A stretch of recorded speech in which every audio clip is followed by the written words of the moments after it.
Bonjour les gens, la marque là, hein, ça y est, on est reparti, hein, on enchaîne les recettes là. Hein. Donc aujourd'hui je vous propose une recette un peu locale, parce que c'est une spécialité belge apparemment, hein, d'après ce que j'ai vu. Enfin il y a plusieurs façons de le faire, mais je pense que ça vient vraiment de là. Donc je vous propose un échine de porc Blackwell. Alors Blackwell c'est quoi? Blackwell c'est une sauce qui est à base de piccalilli. Il faut savoir que piccalilli, il y a le piccalilli anglais et le piccalilli belge. Alors la différence c'est que en Belgique il y a de la moutarde dedans. Les Anglais ils la mettent pas, ils font jamais rien comme les autres, de toute façon ils la mettent pas.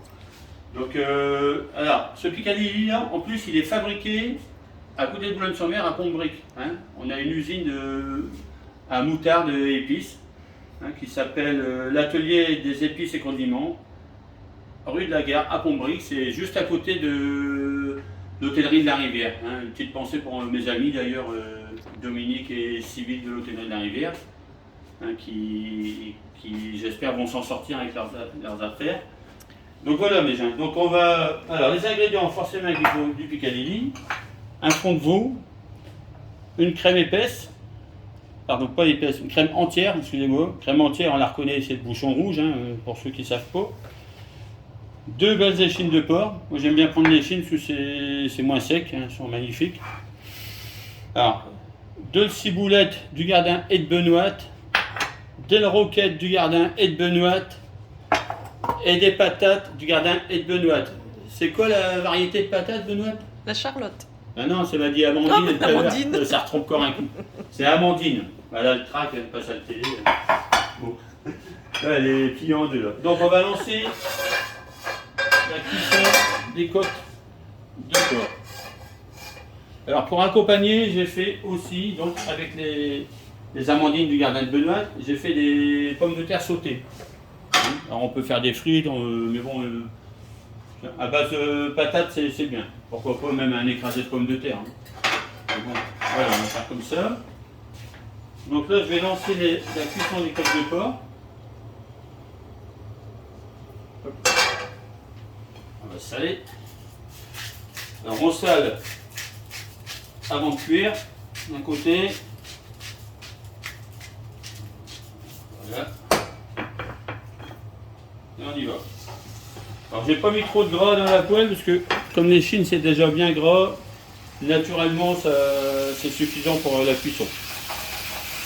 Voilà, donc là je lance la cuisson, je mets le sel pour l'autre côté pour après.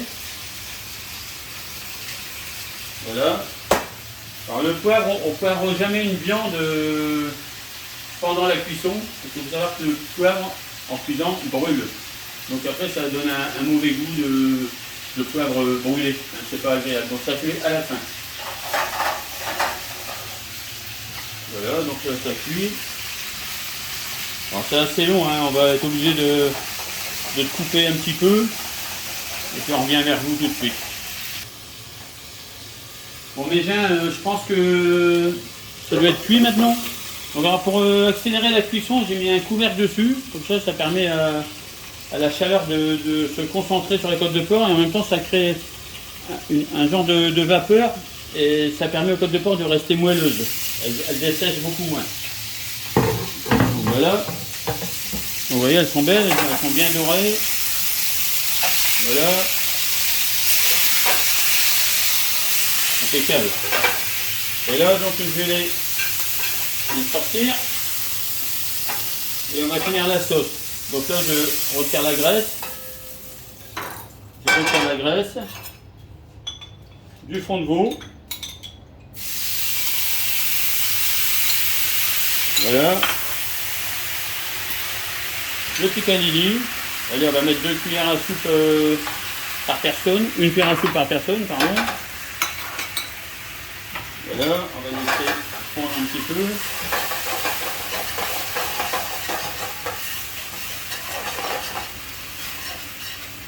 Voilà. On va ajouter la crème.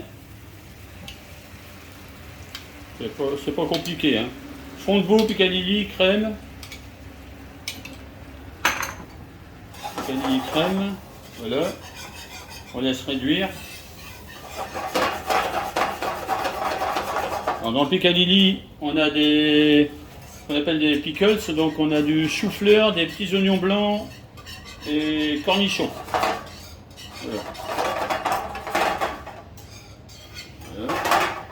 Donc là, on laisse réduire la sauce. Alors on peut la relever un petit peu avec la sauce anglaise. Alors celle-ci c'est l'authentique, hein, c'est la Lee and Perrins. Je vous l'ai déjà dit avec la recette des Welsh, je crois. Donc on met quelques gouttes comme ça, hop, c'est suffisant parce que c'est assez puissant. Voilà.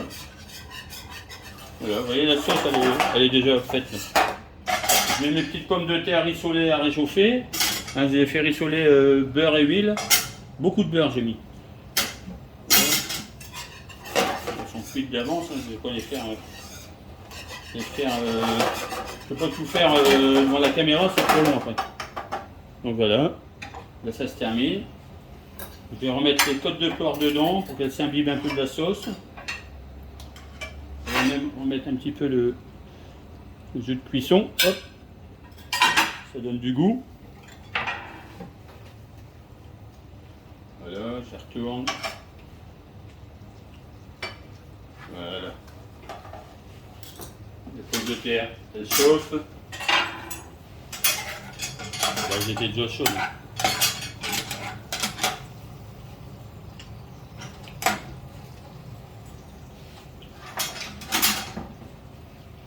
Voilà, impeccable.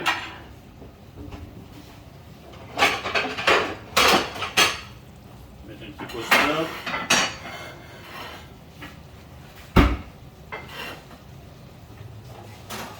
Voilà, donc là c'est bon. On va dresser.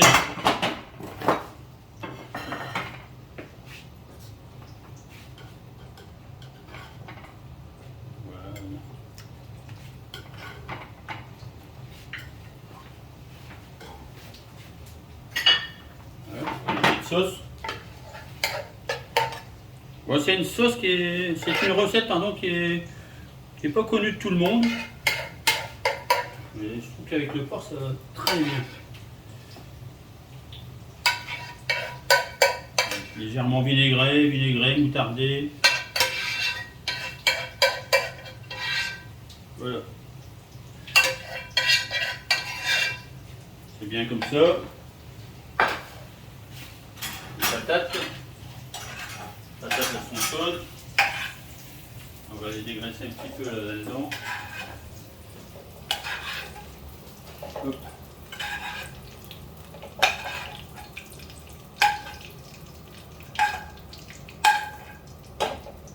Pas trop de gras, il faut être beau pour aller à la plage cet été. Hein.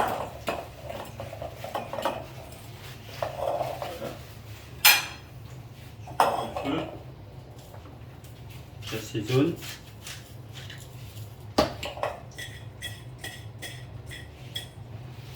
Je vais dresser comme ça. C'est un plat simple, hein, donc on dresse simple. Hein, c'est pas... Voilà. Un petit peu de roquette du jardin et de Benoît. C'est bien parce que la roquette, c'est pareil, ça a des notes aussi épicées, donc ça va très bien avec ce genre de plat. Le jardin, en ce moment, il y en a plein partout. Hein. Des herbes, la salade, les radis. Qu'est-ce que t'as mis encore?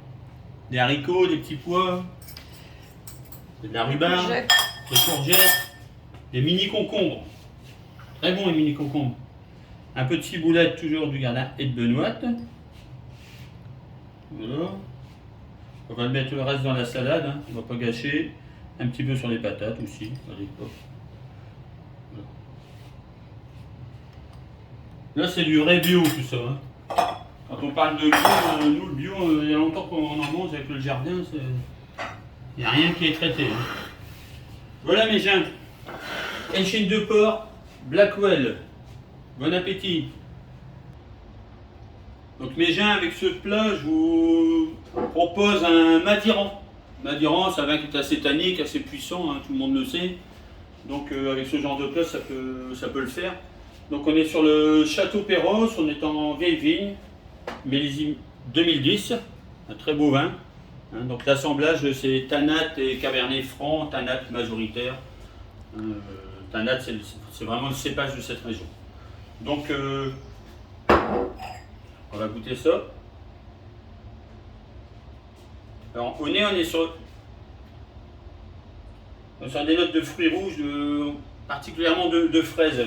Enfin, mon idée, des fraises même confites, un peu rôties même.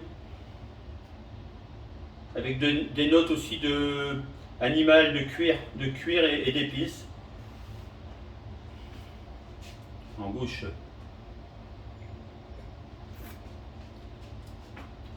En bouche, bon, c'est un vin tannique, il n'y a pas de doute. Donc c'est vraiment parfait pour ce genre de plat. On retrouve les fruits rouges et les épices.